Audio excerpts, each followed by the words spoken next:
Beed online ज्ञानभूमीमध्ये आपलं सर्वांचं स्वागत। मी ज्ञानोबा वायबशे। बीड जिल्ह्यातील धारूर तालुका या परिसरामध्ये आज भव्यदिव्य ओबीसी नेते लक्ष्मण हाके यांची भव्यदिव्य सभा होती आहे। त्याच अनुषंगाने पाहिलं गेलं तर आपण आहोत बोगलवाडी परिसरात असणाऱ्या शेजारच्या गावामध्ये।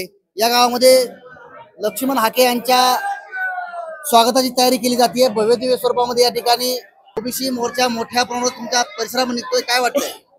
आम्हाला असं वाटतं की जरंग्यानं आमच्या ओबीसी तर्फे जे आरक्षण मागतोय त्यानं आमच्या ताटात बसू नये आणि आम्हाला आमच्या ओबीसी बांधवांना सुरक्षित राहावं आणि त्यांच्या काय परिणाम चालता येईल करता येईल तेवढं त्यांनी करू। नक्की पाहायला गेलं तर मोठ्या प्रमाणावर सध्या ओबीसी आणि मराठा जे काही आरक्षण आहे त्या आरक्षणाच्या अनुषंगाने काय वाटतंय? एकंदरीत पाहायला गेलं भाऊ, ओबीसी आरक्षण सध्या मोठ्या प्रमाणावर सध्या वातावरण निर्मित झाली आणि लक्ष्मण हाके या ठिकाणी आता काही क्षणामध्ये संबोधित करणार आहेत। तुमचं गाव सुद्धा मोठ्या प्रमाणावर सजून जाते, काय सांगा?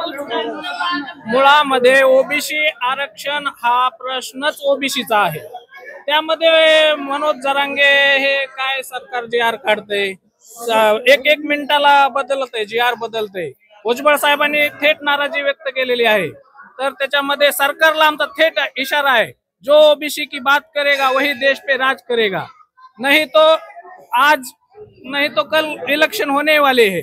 इलेक्शन में देखेंगे फिर देवेंद्र फडणवीस बोलते हम ओबीसी से किसी को नहीं देंगे, लेकिन दे तो रहे ओबीसी से। त्याच्यामुळे आम्ही फक्त थेट आम्ही मराठ्यांच्या आरक्षणाला विरोध करत नाहीत। मराठ्यांना स्पेशल आरक्षण द्या, पण आमच्या ओबीसीच्या कोट्यातून नाही।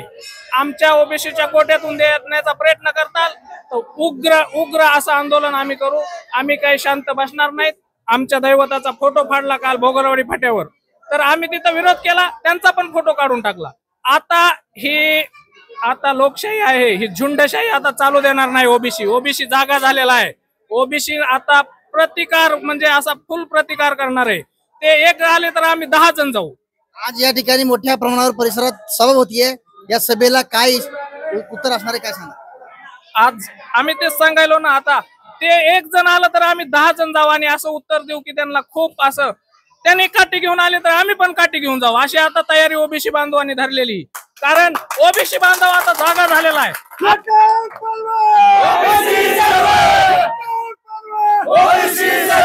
काय वाटतंय भाऊ तुम्हाला? आज रोजी मोठ्या प्रमाणावर तुमच्या ठिकाणी सभा होतीये, काय वाटतं तुम्हाला?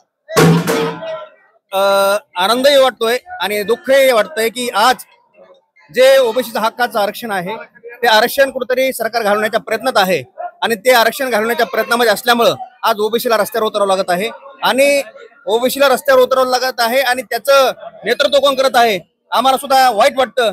ज्या नेत्याला आम्ही या ठिकाणी निवडून देतो, जे ओबीसीचे नेते आहेत ते सुद्धा आज घराबाहेर यायला तयार नाहीत आणि ओबीसीचे प्रश्न मांडायला तयार नाहीत। त्यामुळे कुठेतरी नागरिकांमध्ये ओबीसी समाजामध्ये भीतीचं वातावरण आहे आणि हे भीतीचं वातावरण दूर करण्याचं काम या ठिकाणी महाराष्ट्रामध्ये जे सर्वसामान्यांच्या घरातलं लेकरू, एक धनगराचं पोरग, वेणकऱ्याचं पोरग आणि एक संघर्ष योद्धा म्हणून त्याचं या महाराष्ट्रामध्ये नाव आहे, एक गरीब कुटुंबातला पोरगा लक्ष्मण हाके सरांनी या ठिकाणी हाती घेतलंय आणि त्यांच्या पाठीशी हा ओबीसी समाज खंबीरपणे। तुमच्या या गावंधारा गावातून किती लोक जातील आणि एकंदरीत कसा माहोल असणार आहे? आमच्या गावंधारा गावामधून या ठिकाणी प्रथमतः या धारूर वरून हाकेसर येणार आहेत। प्रथमतः आम्ही गावंधारा नगरीमध्ये या ठिकाणी 2 क्विंटल या ठिकाणी फुलाचं नियोजन केलेलं आहे। त्यांचं अतिशय सुंदर अशा प्रकारचं स्वागत या ठिकाणी जेसीबीच्या फुलं उधळून या ठिकाणी होणार आहे। त्याचप्रमाणे 200 मोटरसायकलची रॅली या ठिकाणी आम्ही गावंधाऱ्यापासून ते भोगोडी पर्यंत नेणार आहोत। जवळपास आमच्या गावातून 1 ते 1.5 हजार लोकांचं नियोजन आम्ही या ठिकाणी केलेलं आहे आणि ऑटो आहेत, जीपे आहेत, अशा प्रकारचं नियोजन आहे। आणि या ठिकाणी आम्हाला एक शिकवण दिली मुंडे साहेबांना की या ठिकाणी कोणाच्या वाटेला जायचं नाही, परत जर कोणी अंगावर आला तर त्याला शिंगाव घ्यायला सुद्धा या ठिकाणी घाबरायचं नाही। त्यामुळे भविष्यामध्ये पाहायला गेलं तर या ठिकाणी आम्ही कोणाच्या वाटेला जाणार नाहीत, मात्र आमच्या कोणी वाटेला गेलं तर आम्ही सोडणारही नाहीत, अशी भूमिका ओबीसी समाजाची। खास बीड शहरातील नागरिकांसाठी उत्तम ऑफर, उत्तम किराणा अँड जनरल स्टोअर। येथे सर्व प्रकारचा किराणा, कटलरी, तेल, पान मटेरियल आणि पेंडीचे ठोक व किरकोळ विक्री केली जाते। महिनाभराच्या किराणावर उत्तम ऑफर, एक वेळ अवश्य भेट द्या। संपर्क जुना मुंढा रोड, बालाजी मंदिर जवळ, बीड।